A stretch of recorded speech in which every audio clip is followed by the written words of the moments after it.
Hello everyone, today we're going to be changing a strut on a 95 Corolla. The bearing plate on the passenger side front strut just grenaded. There's nothing left of the bearing, so the strut's just kind of floating around and not really working, and the whole front end of that side's really loose, so it's not even safe to drive. I mean, it's so loose that it could break a ball joint or a tie rod end. That would suck. So, just cause bigger problems. So, got this leftover strut from the 90 Corolla. Hopefully it fits. It has different part numbers, so who knows. So, anyways, guess we should get cracking. It only took 3 tries. Been driving this since we ran into problems changing the timing chain on my 88 truck, Toyota truck. Timing chain cover has big gouges in it, and the oil pump has a huge crack in it because we accidentally broke it because it was seized onto the timing chain cover. It's your cell. I'm loaning out the cell. I need to call them and have them give it back to me because I need it. And they're being lazy. They got in their car and they won't fucking give it back. So here it is. Looks normal, and well, it doesn't look that bad, but when I jack it up, you'll see where I'm aiming at. I need to move the car over a little bit so I have more room to work. I probably should use a axle stand, but I think I'm too lazy. I'm just going to use the tire jack. That's dangerous. Well, now that's all lifted up, you can kind of see where the problem is.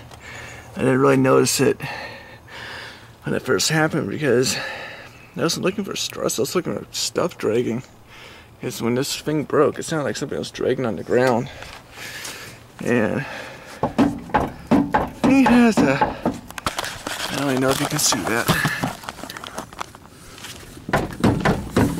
Has a lot of play in it. Drive it like that long enough, it'll probably fuck up the alignment if it hasn't already. Yeah, it could break the tie rods and the ball joints just because so much stress is on there. Anyways, I thought I'll share that with you.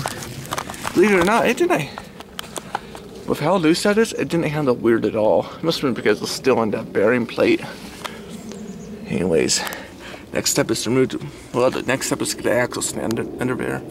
I decided since I'm making a video, I'll do it right, just for future mechanics, so they do it right and it doesn't come back at me. But let's just say I like to live life on the edge sometimes. Well, here's the replacement strut and here's the OEM strut. And the only real difference I see between the two struts is where this little bracket hooks up to the brake flex hose, where I don't think he personally even needs to hook up to there, but I'll just bypass this whole bracket and just use a zip tie. Yeah,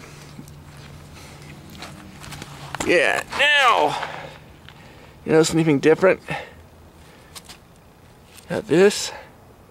I got this, the bearing didn't necessarily grenade, it just sort of seized up. It's really, really hard to turn. Notice how opposed to this one where it kind of just flywheels.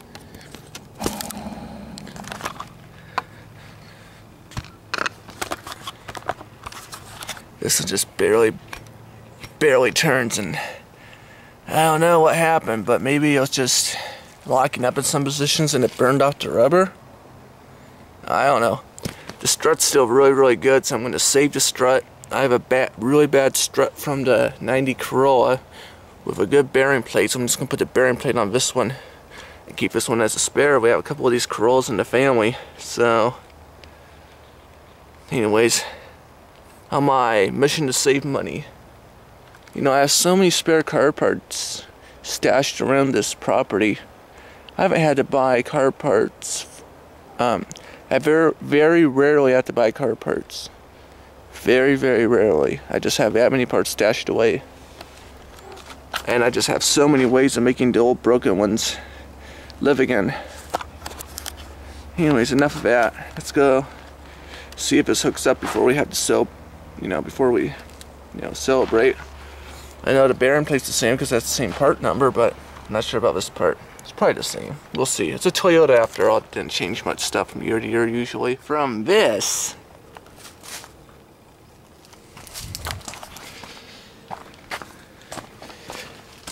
to this. Bolts up perfect. The only real difference is where the brake line hooks up. I had this feeling they'll be the same since they use the same back struts. Just had a feeling the front bolts up to similar. Maybe not the same, but similar. Close enough. Anyways, just gotta put that zip tie on, put the wheel back on, and we should be good to go. Yeah! Well, that's on. It's probably not as strong as the original design, but it'll definitely do the same job. Just noticed when I was doing that, these brake flexoses have cracks in them. The Geo Prism had big cracks in there. It's a brake flex hoses also.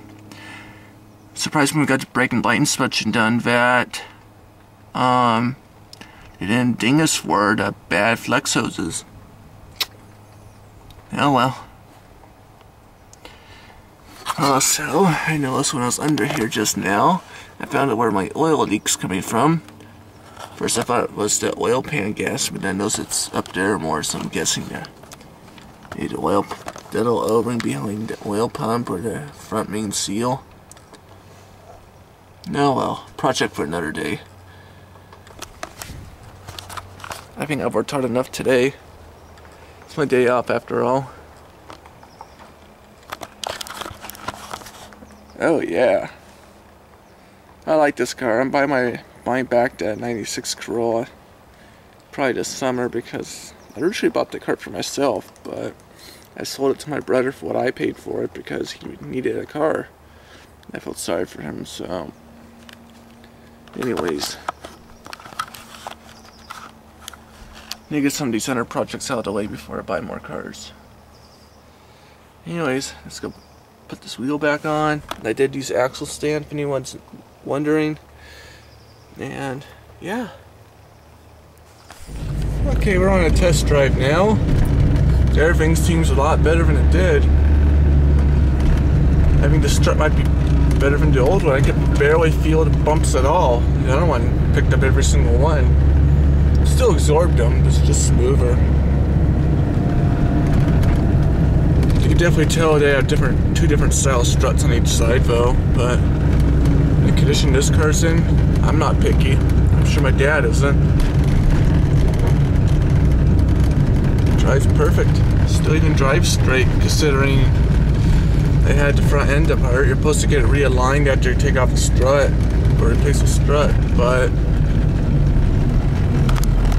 you know, you're really careful and really gentle and don't jerk everything around. Usually you don't have to get it realigned. You just need the one to start with. So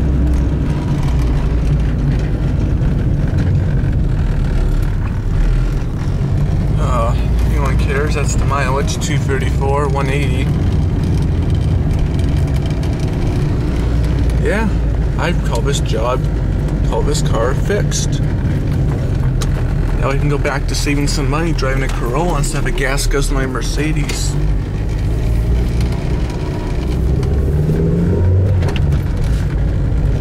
Well, I might pull a little bit to the driver's side.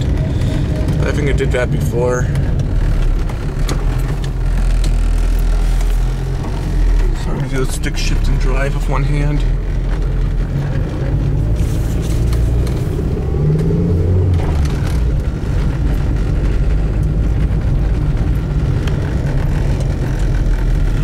Nice. Hey, look at this. Look at my new Safeway jacket I bought. Oh, I love it. So awesome. Yeah. It's like 35 bucks. I did payroll deduction, so. Anyways.